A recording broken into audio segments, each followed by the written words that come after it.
بسم الله الرحمن الرحيم. الحمد لله وكفى وسلام على عباده الذين اصطفى أما بعد. فأعوذ بالله من الشيطان الرجيم. بسم الله الرحمن الرحيم. كلوا واشربوا. وقال الله تعالى في مقام آخر: لقد كان لكم في رسول الله أسوة حسنة.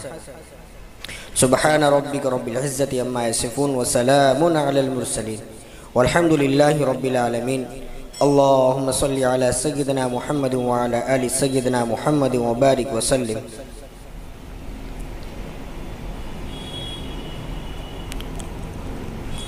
نبی کریم صلی اللہ علیہ وسلم نے ارشاد فرمایا کہ اللہ تعالیٰ جسے دودھ پلائے اس کو چاہیے کہ وہ یہ دعا کیا کرے: اللہم بارک لنا فیہ وزدنا من. اے اللہ ہمیں اس میں برکت عطا فرما اور اس میں زیادتی عطا فرما.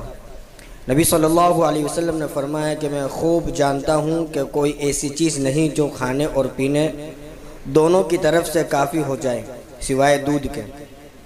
حضرت عبداللہ بن عباس رضی اللہ تعالیٰ عنہ فرماتے ہیں کہ میں حضرت خالد اور حضرت میمونہ رضی اللہ تعالیٰ عنہ کے یہاں نبی کریم صلی اللہ علیہ وسلم کی خدمت میں حاضر ہوئے. حضرت میمونہ رضی اللہ تعالیٰ عنہ ایک برتن میں دودھ لائے. رسول اکرم صلی اللہ علیہ وسلم نے ارشاد فرمایا، اور ایک حدیث میں نبی صلی اللہ علیہ وسلم نے فرمایا کہ جب معراج میں میرے سامنے 3 قسم کے پیالے پیش کیے گئے: نمبر 1 دودھ کا پیالہ، نمبر 2 شہد کا پیالہ، نمبر 3 شراب کا پیالہ. میں نے دودھ کا پیالہ اور اسے پیا تو مجھے کہا گیا کہ آپ نے فطرت کو اختیار کیا اور آپ کی امت نے بھی. اچھا، تیسرے نمبر پر شراب کا پیالہ جو بتایا گیا ہے وہ دنیا کی شراب نہیں، وہ جنت کی شراب ہے جو پاک اور صاف ہوگی.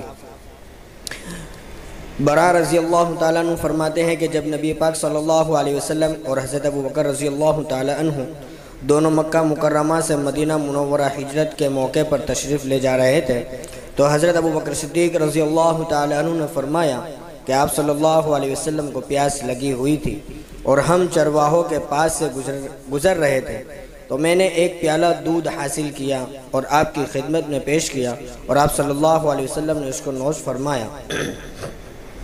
نبی اکرم صلی اللہ علیہ وسلم کبھی تو خالص دودھ پی لیتے اور کبھی اس میں پانی ملا کر نوش فرماتے. بخاری شریف کی حدیث ابھی سامنے آئی جس میں ہے کہ آپ صلی اللہ علیہ وسلم ایک انصار کے باغ میں تشریف لے گئے. ایک صحابی ساتھ تھے. آپ نے سلام کیا، انہوں نے جواب دیا. وہ انصار باغ میں پانی دے رہے تھے. پوچھا، آپ کے مشکیزے میں رات کا باسی پانی ہے تو لے آئیں، ورنہ ہم تازہ پانی ہی پی لیں گے. انہوں نے کہا کہ بالکل ہے، اور جھوپڑے میں گئے، پانی لائے اور دودھ بکری کا دھویا اور آپ نے پانی ملا کر دودھ کو نوش فرمایا. دودھ میں پانی ملا کر پینا گرم علاقے والوں کے لیے بہت مفید ہے کہ اس سے دودھ کی تاثیر متعدل ہو جاتی ہے. اس سے معلوم ہوا کہ دودھ میں ٹھنڈا پانی ملا کر پینا سنت ہے. بخاری شریف میں ہے کہ حضرت انس رضی اللہ تعالیٰ عنہ کی روایت ہے کہ انہوں نے دودھ میں کنویں کا پانی ملا کر آپ صلی اللہ علیہ وسلم کی خدمت میں پیش کیا اور آپ صلی اللہ علیہ وسلم نے نوش فرمایا. خیال رہے کہ پینے کے لیے اپنی مرضی سے دودھ میں پانی ملانا مسنون عمل ہے. دکاندار کو پانی ملا کر فروخت کرنا الگ بات ہے.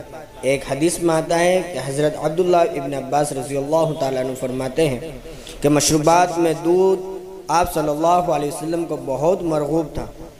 حضرت عبداللہ ابن عباس رضی اللہ تعالیٰ عنہ فرماتے ہیں کہ نبی کریم صلی اللہ علیہ وسلم نے دودھ پیا اور دودھ پینے کے بعد کلی فرمائی اور ارشاد فرمایا کہ اس میں چکنائی ہوتی ہے. نبی صلی اللہ علیہ وسلم نے ہر موقع پر صحت کا بھرپور خیال رکھا ہے. ایک حدیث میں آتا ہے کہ نبی صلی اللہ علیہ وسلم نے فرمایا کہ جب تم دودھ پیو تو کلی کر لیا کرو کہ اس میں چکنائی ہوتی ہے.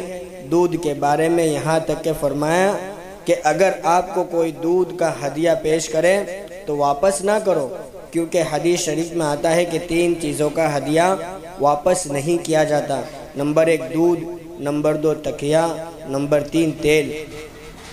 یہ چیزیں اگر کوئی دے تو ضرور ان کو قبول کیا کرے. اور ایک جگہ پر آتا ہے